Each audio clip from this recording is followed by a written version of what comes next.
Shalom Bapak Ibu dan semua saudara-saudaraku yang saya kasihi dalam nama Tuhan Yesus. Bagaimana kabar saudara-saudara semua? Saya berharap Bapak Ibu dan saudara-saudara dalam keadaan baik, tidak kekurangan suatu apapun dimanapun kita berada. Hari ini kita mendengar firman Tuhan dari kitab Habakuk pasal yang ketiga, ayat ke-17 sampai ayat ke-19. Sebelum kita mendengar firman Tuhan ini, mari kita berdoa terlebih dahulu. Bapa kami yang ada di surga, kami mengucap syukur kepadamu Tuhan, karena Engkau masih memberikan kesempatan kepada kami untuk bersama-sama mendengarkan firman-Mu. Kiranya Roh-Mu yang kudus itu memberikan kami pengertian yang baru dari ayat-ayat firman Tuhan yang sebentar lagi kami akan renungkan.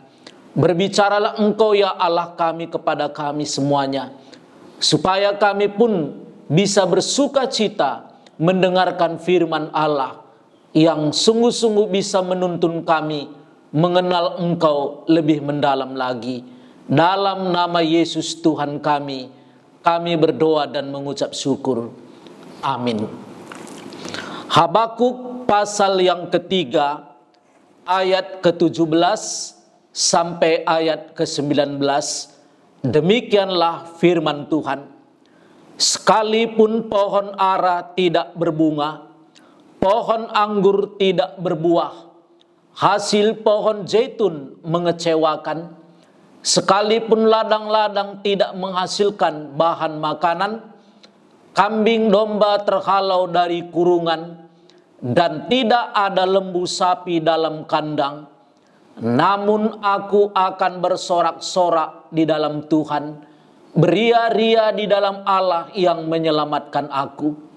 Allah Tuhanku itu kekuatanku, Ia membuat kakiku seperti kaki rusa, Ia membiarkan aku berjejak di bukit-bukitku untuk pemimpin biduan dengan permainan kecapi.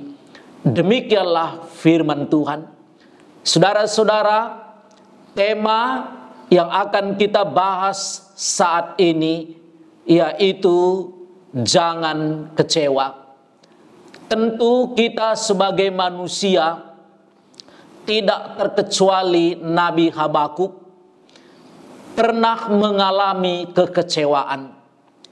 Kekecewaan itu biasanya kalau apa yang kita harapkan tidak terjadi, apa yang kita cita-citakan tidak terpenuhi, bahkan secara rohani apa yang kita doakan tidak ataupun belum dijawab oleh Allah. Bahkan lebih se-ekstrim lagi, ada orang kecewa. Dia berkata bahwa dia sudah imani, tapi tidak terjadi. Apakah dia imani sungguh-sungguh atau tidak? Kita tidak tahu pasti. Tapi begitu banyak orang berkata, saya sudah imani, tapi tidak terjadi juga, sehingga dia kecewa. Demikian juga penulis kitab ini, Nabi Habakuk, pernah di awal-awal pasal pertama, demikian juga pasal kedua, dia sepertinya kecewa kepada Tuhan karena dia melihat di sekelilingnya orang jahat, tapi juga hidupnya baik. Dia berkata, di manakah Engkau Tuhan? Mengapa orang jahat itu bisa hidupnya baik? Mungkin kita sering melihat juga, saudara-saudaraku, di sekeliling kita ada orang yang jahat, tapi mereka bisa sehat. Orang yang nampaknya menyakitkan hati Tuhan, tapi hidupnya juga bisa baik.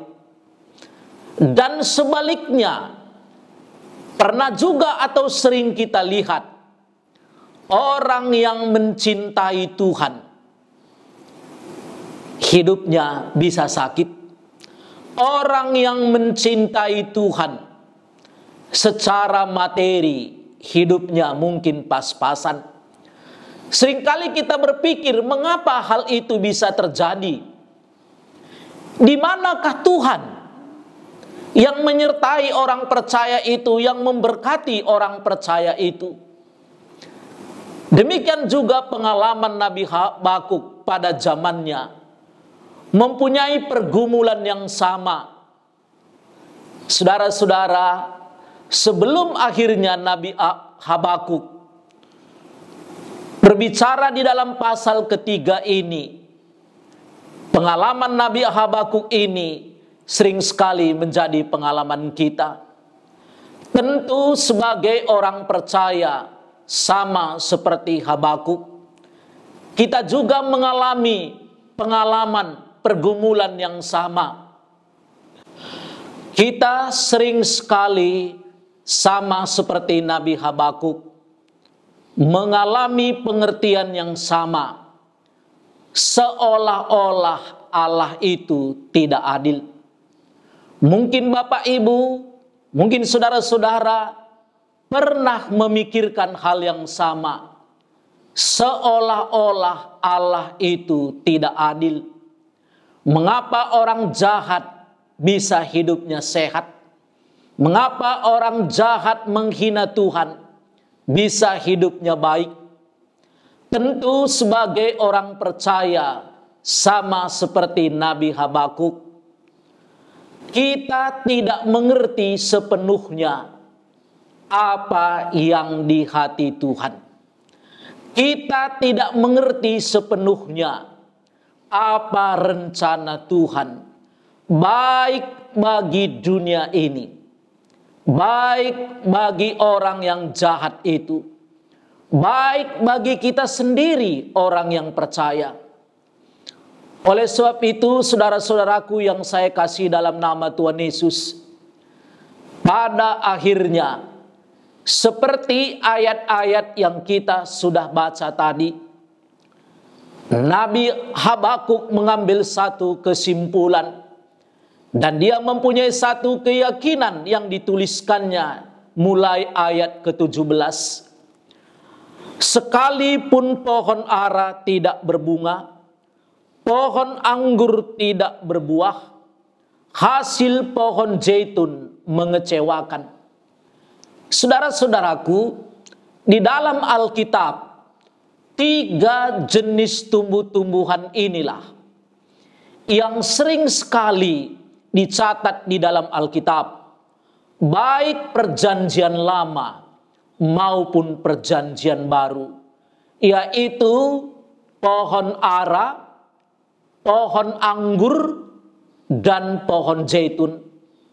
Apalagi pohon ara, kita sudah baca di dalam kitab Kejadian, waktu Adam dan berbuat dosa, akhirnya dia takut berjumpa dengan Tuhan. Kedapatan bahwa dia sudah telanjang dan menyemat daun pohon ara untuk menutupi tubuhnya. Pohon ara di daerah di mana orang Israel hidup, bahkan bukan saja di Israel, di daerah Timur Tengah, pohon ara itu bisa mempunyai tinggi sampai 4 meter lebih. Itulah sebabnya di dalam kitab Perjanjian Baru, Sakeus yang begitu rindu menjumpai Tuhan, dia bisa memanjat pohon ara. Bahkan satu kali waktu Yesus lewat di satu tempat, dia mau mencari buah pohon ara, tapi tidak ada. Dan kita melihat bagaimana Yesus mengutuk pohon ara yang tidak berbuah itu. Saudara-saudaraku, pohon ara itu tentu orang mengharapkan buahnya karena buahnya itu adalah baik untuk dimakan dan sebagian bisa untuk bahan untuk obat-obatan. Demikian juga pohon anggur, sampai Yesus mengilustrasikan, menggambarkan bahwa dirinya adalah pokok anggur yang benar. Di dalam pesta kawin di kota Kana, bagaimana pesta yang seharusnya meriah itu hampir menyedihkan karena mereka kehabisan anggur. Anggur pada waktu itu bisa dimakan langsung buahnya, dan bisa juga anggur itu diperas dan menjadi minuman yang sangat mewah di dalam satu pesta, di mana tanda sukacita mereka meminum anggur. Dan jenis pohon yang ketiga atau tumbuh-tumbuhan yang ketiga adalah pohon zaitun. Pohon zaitun itu juga ditulis baik di Perjanjian Lama, dan khususnya Perjanjian Lama begitu banyak membahas tentang pohon zaitun. Demikian juga mungkin di Perjanjian Baru, karena dari buah pohon zaitun itulah akhirnya bisa dibuat minyak, dan minyak itu berfungsi untuk menyembuhkan penyakit. Dan yang kedua, minyak dari pohon zaitun itulah bisa disuling menjadi minyak, di mana dari minyak itulah dibuat obor atau lampu, dan itu dipergunakan di bait Allah.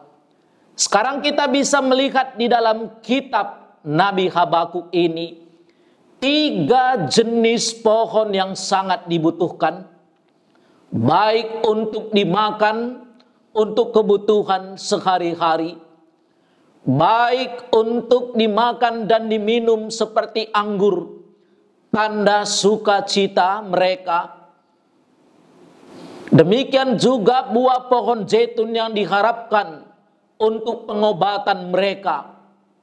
Demikian juga untuk menjadikan lampu itu bisa terang. Sekarang tidak menghasilkan.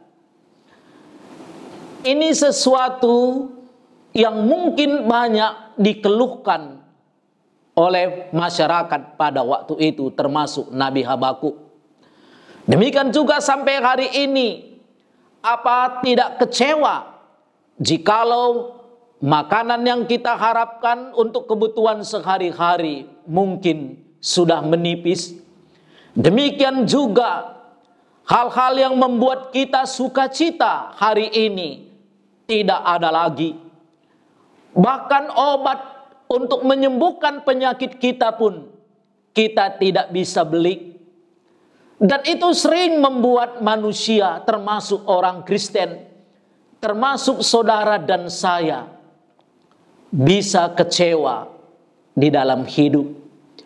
Saudara-saudaraku, demikian juga diteruskan oleh Nabi Habakuk. Sekalipun ladang-ladang tidak menghasilkan bahan makanan, kambing domba terhalau dari kurungan, dan tidak ada lembu sambi dalam kandang. Kita tahu kehidupan masyarakat pada zaman Nabi Habakuk ini umumnya adalah seorang petani dan juga penggembala ternak atau perusahaan ternak. Bisa kita bayangkan kalau hasil pertanian tidak ada lagi yang bisa diharapkan. Bahkan dikatakan kambing domba terhalau dari kurungan dan tidak ada lembu sapi dalam kandang. Bagaimana mungkin mereka tidak kecewa? Hasil pertanian yang mereka harapkan tidak ada buah. Demikian juga hasil peternakan yang mereka harapkan juga tidak ada lagi. Tentu kambing domba dan lembu pada waktu itu bukan saja menjadi lauk mereka atau makanan mereka, tetapi kambing domba dan lembu itu adalah dipakai untuk korban waktu mereka menyampaikan persembahan korban penebus salah, korban penghapus dosa di hadapan Tuhan. dan itu tidak lagi. Secara manusia tentu membuat mereka kecewa. Dan kita saat ini, kita bisa tambah, bagaimanakah perasaan kita, hati kita, kalau hasil perdagangan kita tidak sesuai dengan yang kita harapkan? Bagaimanakah hati kita kalau orang-orang yang kita harapkan, yang kita dekat dengan mereka, yang mungkin bisa membantu kita, menolong kita, memperhatikan kita, tetapi mereka tidak perhatikan? Mungkin suami bagi seorang istri, diharapkan suami bisa menjadi kepala rumah tangga yang baik, tetapi itu tidak terjadi. Demikian juga bagi seorang suami, mengharapkan istrinya sebagai penolong, tetapi istrinya itu tidak sungguh-sungguh menjadi seorang penolong yang baik.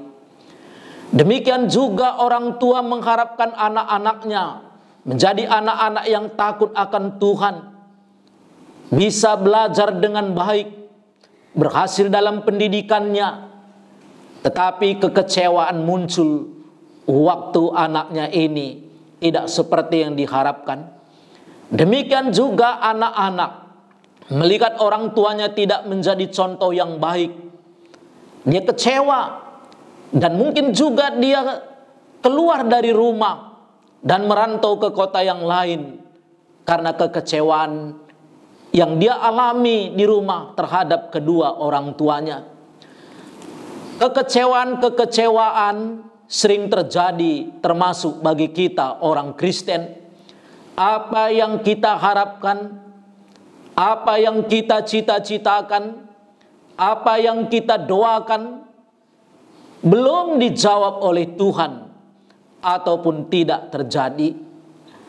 Tetapi bagi orang percaya, akhirnya Nabi Habakuk mengambil satu kesimpulan, mengambil satu keputusan, dan dia berkata, namun aku akan bersorak-sorak di dalam Tuhan, beria-ria di dalam Allah yang menyelamatkan aku.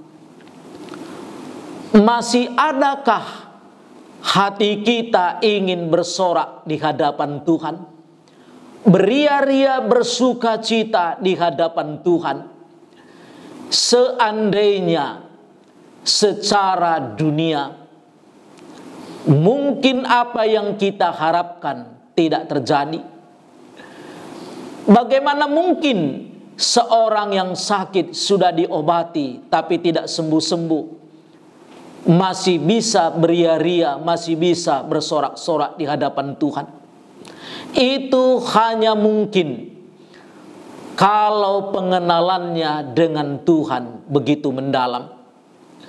Seperti awal saya sudah katakan, pikiran kita sangat terbatas, pengertian kita tentang Tuhan juga sangat terbatas, dan kita tidak mengerti sepenuhnya apa yang ada di hati Tuhan.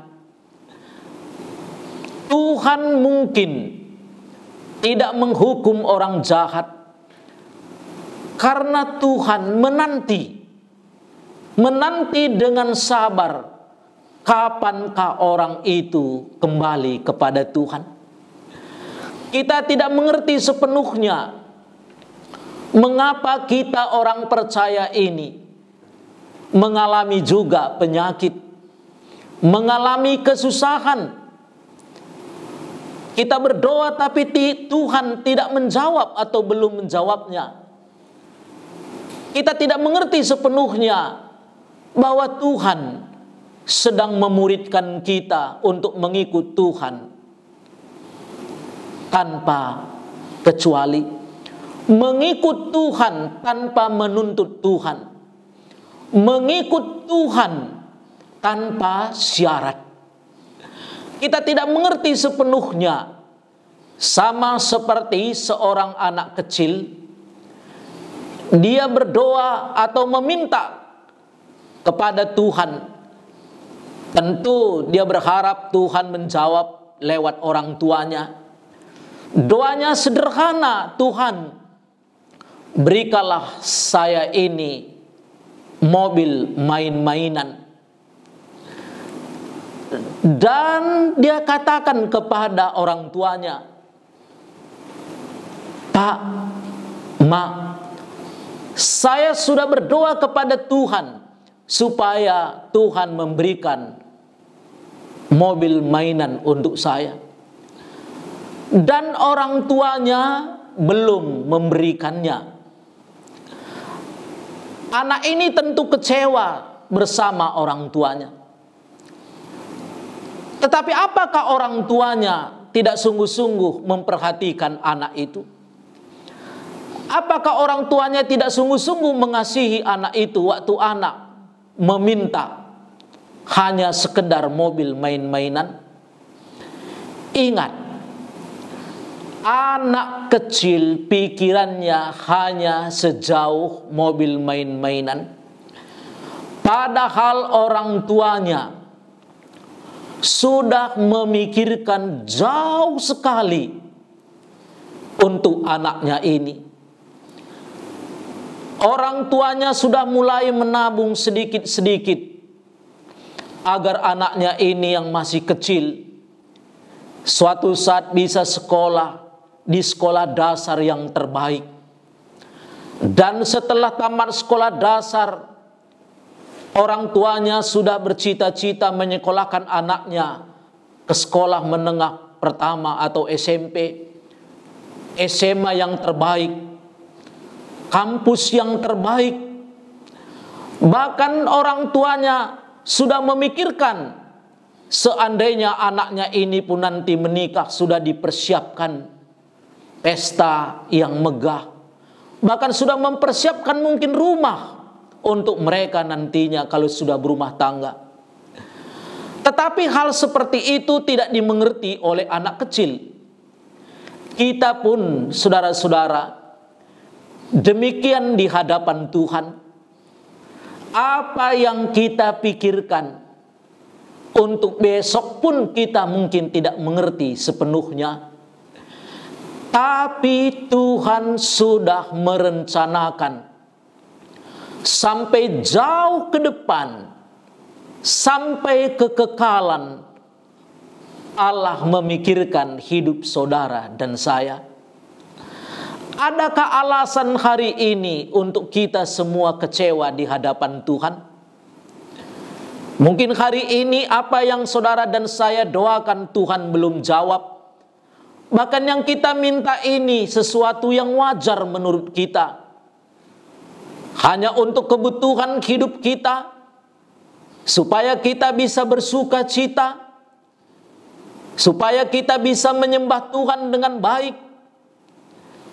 Tetapi ada kalanya kebutuhan dasar ini pun mungkin juga Tuhan belum beri saat ini.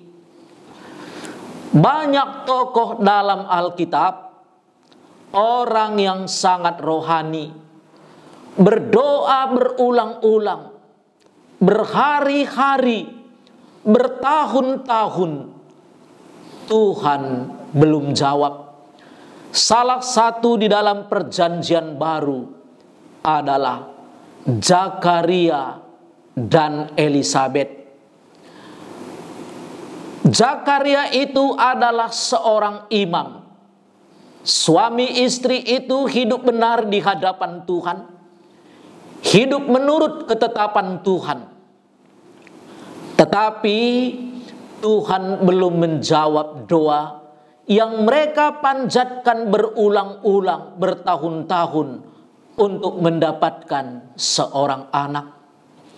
Kita tahu pada waktu itu budaya yang melekat bagi orang Israel, kalau rumah tangga itu tidak punya anak, mungkin sebagian orang menganggap sial, sebagian orang mungkin menganggap itu hukuman. Mungkinkah Tuhan menghukum orang yang benar? Mungkinkah Tuhan menghukum pasangan yang mengasihi Tuhan ini? Tentu tidak. Tetapi mengapa Tuhan tidak berikan mereka seorang anak umur mereka sudah lanjut. Dan Alkitab berkata Elisabet itu sudah mandul dan tua. Tetapi Tuhan sengaja menahan terlebih dahulu, tidak memberikan langsung apa yang mereka minta. Sebenarnya Tuhan sedang mempersiapkan kepada pasangan ini seorang anak yang akhirnya Tuhan jawab, dan anak itu bernama Yohanes Pembaptis. Dan Yohanes Pembaptis inilah yang dipersiapkan oleh Allah untuk membuka jalan untuk kedatangan Tuhan Yesus. Bahkan Tuhan Yesus pernah memuji tentang Yohanes Pembaptis ini. Tidak ada yang lebih besar dari seorang manusia dibandingkan dengan Yohanes Pembaptis. Tetapi dalam kerajaan Allah dia adalah yang terkecil. Tuhan belum jawab apa yang saudara dan saya doakan, apa yang kita pikirkan, apa yang kita harapkan, apa yang kita cita-citakan. Jangan pernah kita kecewa kepada Tuhan, karena Tuhan sedang mempersiapkan yang terbaik untuk Bapak, Ibu, dan saya. Tuhan juga sedang mempersiapkan lebih daripada apa yang kita pikirkan. Kalau Zakaria dan Elisabet hanya memikirkan seorang anak, mungkin hanya seorang anak laki-laki, itu cukuplah bagi kami. Tetapi sepertinya impian itu menjadi sirna karena Elisabet sudah mandul dan tua. Tetapi di masa tua mereka pun Allah menjawab doa mereka yang sudah begitu lama mereka doakan. Dengan lahirnya seorang anak laki-laki, tapi bukan sekedar seorang anak laki-laki, tapi adalah seorang nabi yang sangat terkenal. Sampai namanya disebut Yohanes Pembaptis. Karena dia diberikan oleh Tuhan anugerah untuk membaptiskan Yesus. Dan Alkitab berkata bahwa Yohanes Pembaptis ini bukan sekedar Yohanes Pembaptis, tapi Alkitab berkata bahwa dia adalah Yohanes yang bersaksi tentang Tuhan. Oleh sebab itu sama seperti pengalaman Nabi Habakuk. Kalau kita mempunyai iman yang tertuju kepada Tuhan, bahwa Tuhan itu sedang mempersiapkan yang terbaik untuk Bapak, Ibu, dan saya. Seandainya pun hari ini ada yang kita doakan, ada yang kita harapkan dari Tuhan, ada yang kita cita-citakan, bahkan mungkin yang sangat mendesak bagi kita, Tuhan belum jawab. Saya berkata dalam nama Tuhan Yesus, jangan pernah kecewa di hadapan Tuhan. Ingatlah Tuhan sedang mempersiapkan yang terbaik kepada kita. Ingatlah Tuhan sedang memuridkan kita supaya kita naik kelas di dalam iman. Karena Tuhan tidak pernah ingin kita tidak naik kelas. Sama seperti seorang guru di sekolah. Kalau guru itu baik, sebenarnya guru itu sangat menderita kalau ada anak didiknya tidak naik kelas atau tidak tamat. Kesukaan guru itu, sukacita guru itu, kalau anak didiknya berhasil. Tetapi sebelum berhasil tentu anak didik itu dididik oleh gurunya dengan baik. Dididik oleh gurunya supaya anak itu mati-matian belajar. Demikian juga hari ini. Sebelum Tuhan menyatakan apa yang terbaik itu bagi kita, Tuhan sedang mendidik kita Mungkin lewat kesukaran-kesukaran yang kita alami. Mungkin juga lewat doa-doa kita yang belum dijawab oleh Tuhan secara langsung. Mungkin dengan pengalaman-pengalaman yang menyakitkan secara dunia. Mungkin juga orang lain tidak mempedulikan Bapak, Ibu, dan saya. Mungkin juga apa yang kita doakan belum Tuhan jawab dan belum Tuhan berikan. Sekali lagi, sesuai dengan tema kita hari ini, jangan pernah kecewa di hadapan Tuhan. Walaupun hasil pertanian mengecewakan, demikian juga hewan-hewan bagi yang beternak belum menghasilkan dengan baik. Demikian juga hasil perdagangan kita belum menghasilkan untung yang banyak. Atau mungkin yang orang sedang bekerja belum naik pangkat dan lain sebagainya. Atau yang sedang berumah tangga belum memiliki rumah, belum memiliki anak dan lain sebagainya. Jangan pernah kecewa, karena sekarang Tuhan sedang mendidik Bapak, Ibu, dan saya untuk naik kelas. Dan di samping itu Dia sedang mempersiapkan yang terbaik untuk kita. Dan yang terbaik itu nantinya dipakai Tuhan menjadi berkat bagi dunia ini. Seperti Yohanes Pembaptis, bukan saja menjadi berkat bagi Zakaria dan Elisabet, tapi menjadi berkat bagi banyak orang pada zamannya dan bagi kita sampai hari ini. Sekali lagi saya berkata kepada kita, jangan pernah kecewa terhadap Tuhan, karena Tuhan itu baik. Mari kita berdoa. Bapa kami yang ada di surga, kami mengucap syukur kepadamu Tuhan. Kalau hari ini pun, setelah kami mendengarkan kisah Nabi Habakuk ini, yang awalnya dia seperti kecewa terhadap Tuhan, tetapi pada akhirnya dia bisa berkata dia beria-ria di hadapan Tuhan. Dia bisa bersorak di hadapan Tuhan keselamatan itu. Walaupun apa yang dia pikirkan, apa yang dia harapkan, belum itulah yang dikatakan oleh Tuhan. Demikian juga kami Tuhan, sering ada yang kami doakan, kami cita-citakan, kami harapkan, belum terjadi dan belum dijawab oleh Tuhan. Hari ini kami diingatkan oleh firman Tuhan supaya kami jangan kecewa, tapi menaruh harapan yang besar kepada Tuhan, karena Tuhan sedang mempersiapkan yang terbaik. Dalam nama Yesus Tuhan kami berdoa dan mengucap syukur. Amin.